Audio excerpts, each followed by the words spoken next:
Guys, magandang gabi sa inyo lahat. Nandito tayo ngayon sa tambayan namin dito sa McDonald's Muson. Tatry naman nating interviewin ang kung sino ang sa kabila ng Tito Raps TV or Tito Raps Vlog. Yan dito siya ngayon. Kasi nakatambay sila ngayon dito sa McDonald's. Ayan siya. Tito Rap, kumusta Yo, ka naman dyan? shoutout sa Kumusta ka inyo, naman mga dyan? nakakilala sa akin. Yan. Sana nasa ayos na kayo. Ano meron sa'yo dyan? Nagkakape ka ba dyan? May kape? May kape? Ito, May kape kape natin. ako. Ayan. Sabi tayo. Yan mga yung ginagawa namin pagka nasa tambayan. May kape kami rito. Konting yosi. Tapos,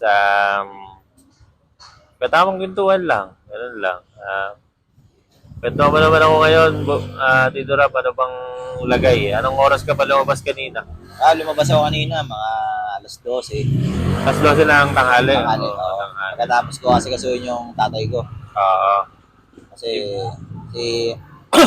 yun nyo na itatanong, grab rider ako. At the same time, nag-aalaga ako ng may sakit na magulang. Bali, may tatay akong may sakit.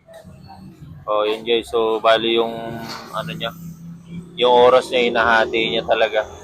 Kailangan bago siya makalis dun sa tama ba? Pang? Bago ka makalis dun sa bahay niyo, kailangan tapos napakain mo na siya, napalitan na ng ano, daya. Pero yun yung totoo guys. Kaya medyo yung oras niya is hati.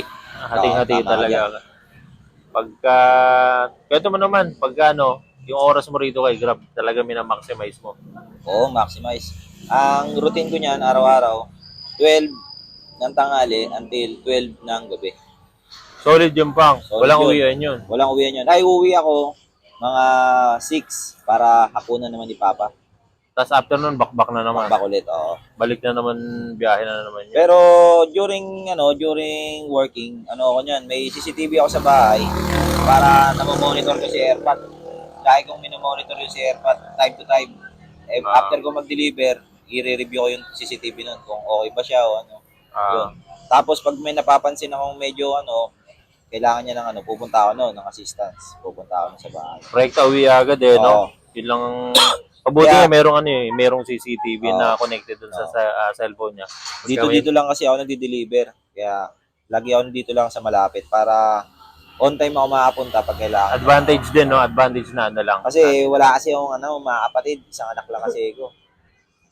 Yun yung totoo guys talaga. Yun yung totoo kay Tito Ram. Oo.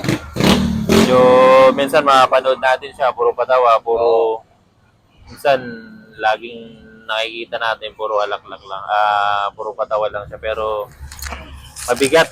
Oo. Mabigat yun yung katotohanan. Easy lang naman mabigat, pero siyempre, kailangan nating sabayan yung habot.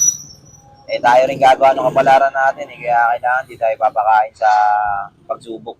Kailangan nating labanan. Palagan ba ang pagsubok? Pero tanong ko lang talaga bang ito, seryosong tanong din to kasi nagtataka ako sa'yo kung sa araw-araw na bumabiyahe tayo kasi nakikita ko rin yung sitwasyon mo eh. Ano yung panlaban mo dun? Paano mo siya nagagawa? Bakit napupursige mo siya ng araw-araw na parang wala lang? Na parang yung lang, hindi bakas. Parang hindi bakas sa'yo. Na may ganung problema.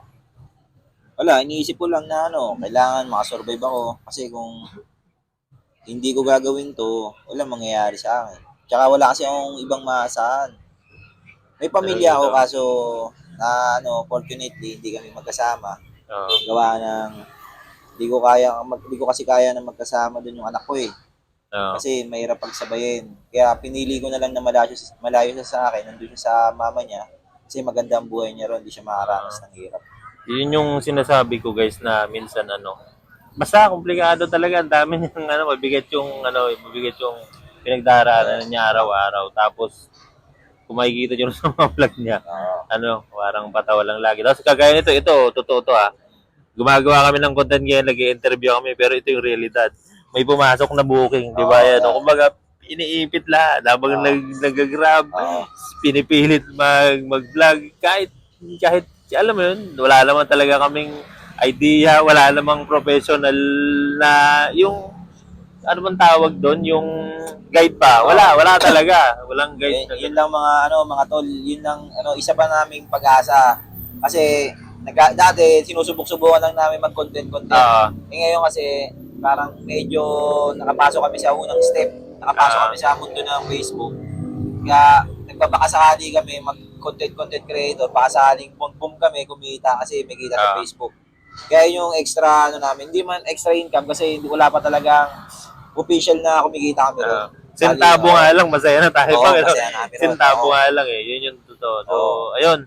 So, anong masasabi mo dito Rob sa mga yung kagayang may pinagdadaanan na halimbawa, kagaya din sa'yo, ano yung may bibigay mong payo sa kanila? Laban lang kayo. Malungkot. Kaso, hindi ka pwedeng magpakain sa lungkot eh. Kasi walang mangyayari sa'yo. Halimbawa, di ka gagawa ng paraan, di ka maghanap buhay. Eh, kung katulad ko na wala kang inaasahan, walang mangyayari sa'yo, lalo ka malulubog. Kaya, isipin mo na lang yung positive lang na laban ka lang, na gawa ka ng paraan para makasurvive ka. Kasi may umaasa sa'yo, may nag-aantay sa'yo, may pamilya ka, ganun. Yun, lumaban ka na ng lumaban. Wala namang masamang sumubok eh. Kasi kung wala lang, hindi mo, papamatay ka pa. Wala mangyayari sa'yo. Eh, tapos ang pelikula mo. Pag nasa langit ka, magsisisi ka, pwede pa palang ganito gumawa ng ganito pa.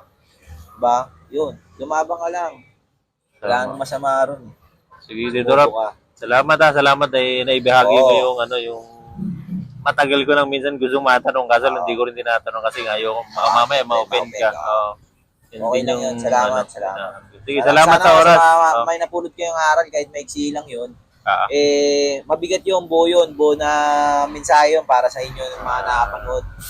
Walang script yun talaga. Yun yung natural. Sa likod ni Tito Rap. Ay, lang. Maraming salamat. Salamat.